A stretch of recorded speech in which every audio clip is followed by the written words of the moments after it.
Hey guys, welcome back to Hoffman Supply Chain Advisors. I'm Dave Hoffman, and today I want to talk a little bit about the difference between third-party logistics company and an asset-based carrier. And throughout my career, I've heard shippers tell me that they really don't like 3PLs, they only like to work with asset-based carriers. So kind of want to dispel some of those rumors, talk a little bit about how each one of them work and what the difference is and how they both can benefit your business, okay?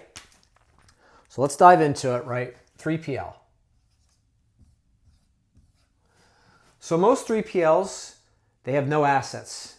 All they simply have are individuals that work there. A lot of them are freight brokers, and they have technology, and they leverage that to do their business, right? So they'll use the technology to have loads, and they'll match that with carriers, okay? And one of the things that I know a lot of people have highlighted that 3PLs, they typically invest very heavily in technology. They give shippers insight so they can make sense of their transportation spend and data. So that's one of the reasons why 3PLs do add value in the transportation market. And we'll go into a little bit more, but now let's talk about an asset carrier.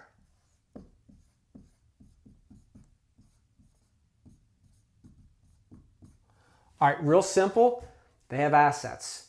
Now they have, similar to 3PLs, they will have people on staff. They will have technology.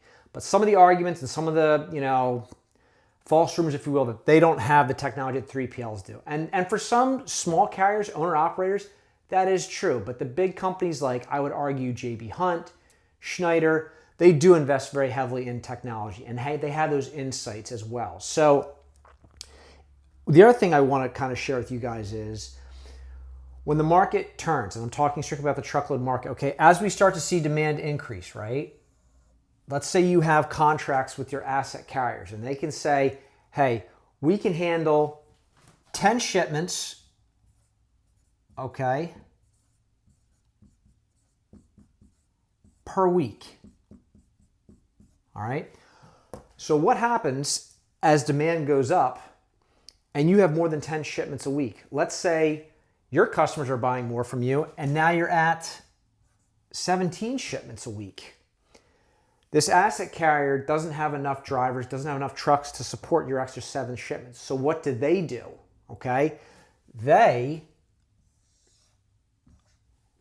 then work with 3PLs, or they have third-party logistics, a division of their business. So they start to broker those loads out.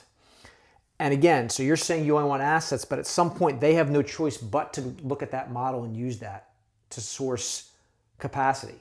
Does that make sense? Okay. And same thing with 3PLs, because they don't have any equipment, they have to rely on asset-based carriers. So they each serve a purpose, but they also need each other to exist. Okay.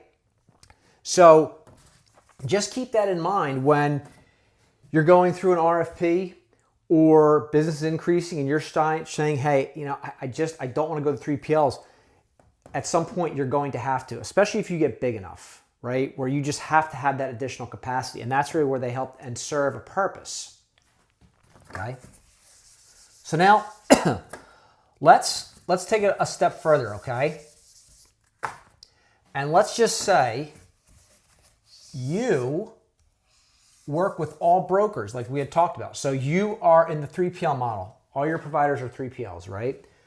They're using these asset-based carriers, okay? But the way the 3PLs typically work and the way brokers work is they will basically look at lanes, okay? So let's just say you have a shipment from Chicago to, let's pick Los Angeles, okay? And they know that, let's just say the market has a rate of, I'm just going to make up a number. Let's just say this cost $3,200. And I'm just going to say this is a line haul cost. This doesn't include fuel because if you recall in our prior videos, fuel fluctuates on a monthly basis. But let's just say it's $3,200. What the 3PLs will look at and say, okay, it costs $3,200. Maybe we can get a carrier for $3,000. Okay, for a line haul, and they can give them consistent business, and they'll take a little less because of that. And then this $200 is really the spread on how the 3PL makes money. Okay, and obviously you need a significant amount of volume to make that kind of money, right? So that's just a little bit how the pricing model works with 3PLs, okay? And a lot of times the 3PLs, what they're doing is they're going out into the open market. So they're looking for carriers that are empty that same day, that know that they need to get back to their destination. So they might be able to have a little more negotiation because that carrier really needs to get back to their head haul location, right?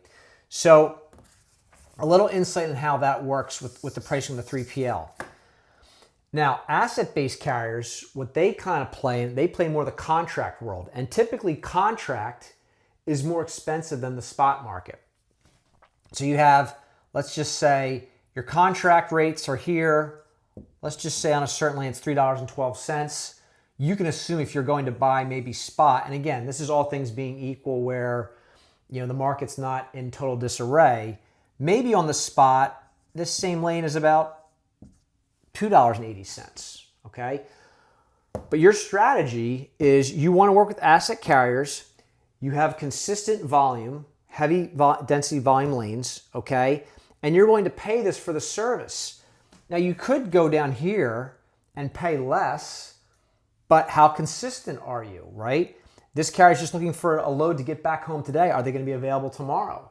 So these are just things you can kind of think about. Or maybe you could even go and negotiate with these carriers and say, hey, I'll pay you maybe a little more. Maybe let's just say you pay them $2.90 a mile, right? Maybe you try and save a little of that contract rate. Maybe you bump up to $2.90 and you can still save some money and get a reliable carrier.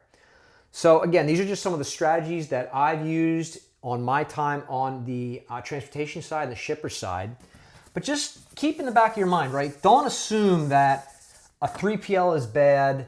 You like the asset-based carriers. Again, they both serve a purpose. They both can help your network strategy, your logistics strategy.